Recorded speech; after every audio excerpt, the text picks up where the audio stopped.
Welcome, class, to our lesson on atomic structure. The objectives for this lesson: you will be able to name the parts of the atom and where they are located. You will be able to state how many protons, neutrons, and electrons are in atoms and ions. Write an element information in chemical configuration format. What are the parts of an atom? An atom is made of two different main regions. We have the nucleus and we have the electron clouds. Let me show you an animation here. I have here a charge plate. You have the negative charge plate. You have the positive charge plate. If I use that particle source and shoot an electron through that plate, you will see the electron is attracted to the positively charged plate. All right, so now if I shoot a proton, the proton is attracted to the negatively charged plate. If I shoot a neutron, the neutron will go straight. It is not attracted to the positive or negative. Shooting all of them, the positive go to negative, negative to positive, and neutral will go straight. So this is how those particles were discovered with their charges. The two different main regions of the atoms are the nucleus, like I said, the electron cloud. The two particles that are located in the nucleus of the atoms are the protons and the neutrons. So atoms are neutral. Why? Because the number of positive protons equal the number of negative electrons. The protons and electrons always equal in a neutral atom. The number of neutrons varies from one isotope to another. So you can see here a key term. It's isotope. That's mean two different atoms, they are the same element, but they have different number of neutrons, therefore different charges. So here you can see the parts. This is the nucleus. The nucleus has the protons and the neutrons, and we have here the electron clouds that has the electrons. Let me click here and show you an animation how to build an atom. So for example, if I have only one proton in this atom, if I put one neutrons and I have one electrons, this is a neutral atom of hydrogen. So the number of protons, that's what identify that element. If it has only one proton, it is hydrogen. If I add another proton, now it's no longer hydrogen. It is a helium. Helium has two protons. Add another neutrons here, and then another electron to make it neutral. This is a helium atom. What if I add another proton? Now we have a different element. It is lithium. As you can see, if I just leave it like that, it is positive because you can see three protons and only two electrons. So it has an extra positive charge. All right, so let's move on. Go back to our flip chart. The next, for the same thing. Now, I'm going to check to see if you understand exactly the different charges and the subatomic particles in an atom. This particle is within the nucleus of an atom and it has no charge. So I need for you to choose your answer right now. Okay? If it's inside the nucleus and it has no charge, it is a neutrons. So letter C. Let's practice some more. This particles is within the nucleus and it has a positive charge. If it has a positive charge, it is a proton. P for positive, P for protons. The answer is B. Okay? This particle has a negative charge. Negative. Electrons have negative charge. Electrons negative, and they are in the electron cloud. This particle of the atom is at the center. This parts of the atom. So we said the atom has two different regions. We have the nucleus and the electron cloud. So the nucleus is at the center of the atom. Atomic number. This tells you the number of protons. Atomic number, protons. The number of protons is the one thing that makes one atom different from another. For example, potassium, the symbol of potassium is K. This is the symbol. That number, the smaller number is the atomic number, which is the same thing as the number of protons. And that this is the larger number is the mass. But why is it a decimal number? Because this is an average atomic mass of all the isotopes of that element. So let's practice. How many protons does sodium have? I have here a periodic table for you. Let's see. It says sodium.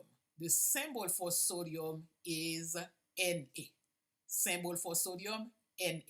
So as you can see here, the sodium has an 11, the number 11.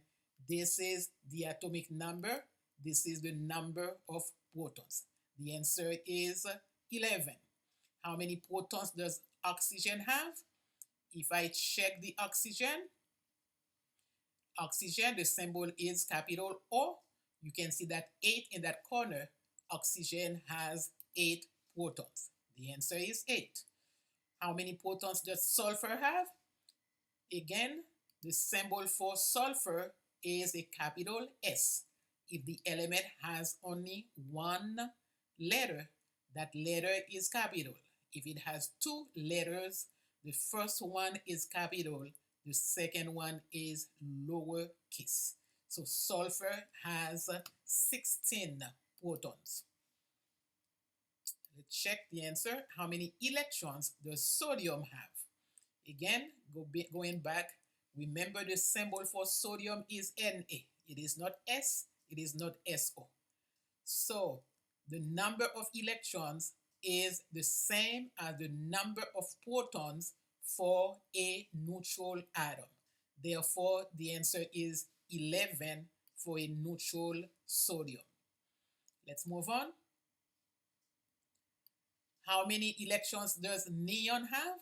If I open here, neon, the symbol is Ne, and the number of electrons is 10. The number of protons is 10 for a neutral neon atom. How many electrons does magnesium have? Going back here, I look for the symbol for magnesium, which is Mg, capital M, lowercase g. The number of protons is 12. Therefore, the number of electrons is also 12 for a neutral atom of magnesium. Mass number. What is the mass number? The sum of the number of protons and the number of neutrons in the nucleus of the atom. Remember, mass number is protons plus neutrons. The electrons are, the mass is negligible. That's why we don't even add them up. So how many neutrons does magnesium have? Again, going to magnesium, I have magnesium 12 here, the number of protons, but They did not give us the mass number. So I would need the mass number of magnesium and subtract it from the number of protons. It will give me the number of neutrons. So the mass of magnesium is 24. The number of protons is 12. The number of neutrons is 12. Give you a mass of 24. The number of neutrons for carbon, I check the symbol for carbon here, but I don't have the mass number. If the mass number is 12, the number of protons is 6, the number of neutrons is also 6. 6 plus 6 gives you 12. How many neutrons does chromium have? So I need the mass of chromium minus the number of protons will give me the number of neutrons. So I need for you to practice filling out this table. Magnesium has atomic number of 12. It has 12 protons. Therefore, it has 12 plus 2 is 12. Atomic number plus the number of neutrons will give me the mass number. And atomic number is the same thing as the number of protons. Therefore, it is 12. So the number of electrons, because it is neutral, the number of protons equal the number of electrons. It is 12. Zinc, atomic number is 30. Mass number is 65. Protons is the same as atomic number. It is 30. And the number of neutrons is the mass number minus the number of protons. 65 minus 30 give you 35. And the number of electrons is the same as the number of protons, which is 30. All right? So to save time, I'm not going to finish the table. I need for you to pause the video and you practice it on your own. You finish filling out the table by yourself as a good practice. Which element does the following Bohr model belongs to? All I have to do is I check the number of protons in the nucleus of the atom and check the periodic table to see which element has 27 protons. Look for 27 and I see it is cobalt. Cobalt has 27 protons. Therefore, the answer is B. Moving on.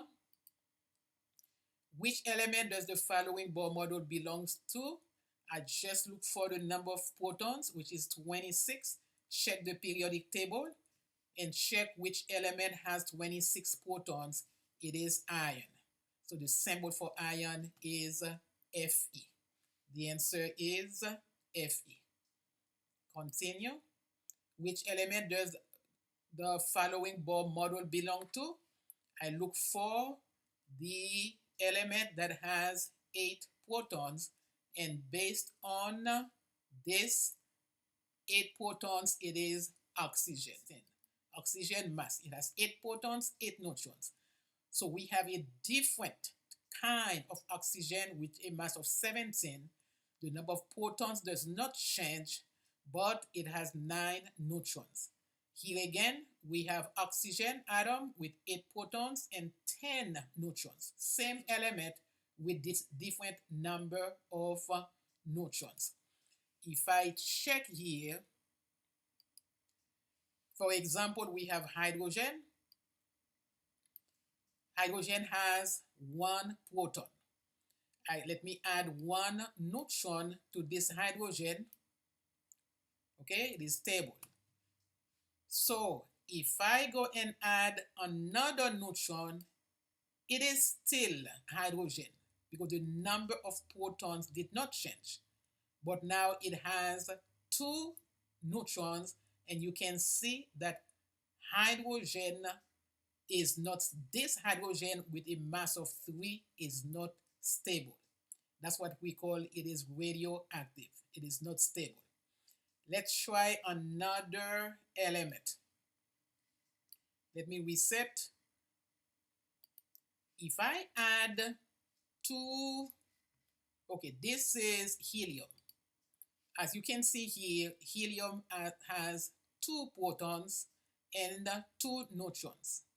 Okay, two protons, two neutrons. If I add another neutron, you can see this helium is not stable. Still have two protons, it is still helium, but it has different number of neutrons, therefore different masses, and it becomes unstable. It is radioactive. Let's do one more. If I choose carbon, let's see what happens if I add another neutron. Still stable. It is a different isotope of carbon. If I add another neutron, now it becomes unstable. It is carbon 14. It has not 6 protons, but it has 8 neutrons. It becomes unstable. All right, because of time, I will stop here, and I hope to see you in class tomorrow.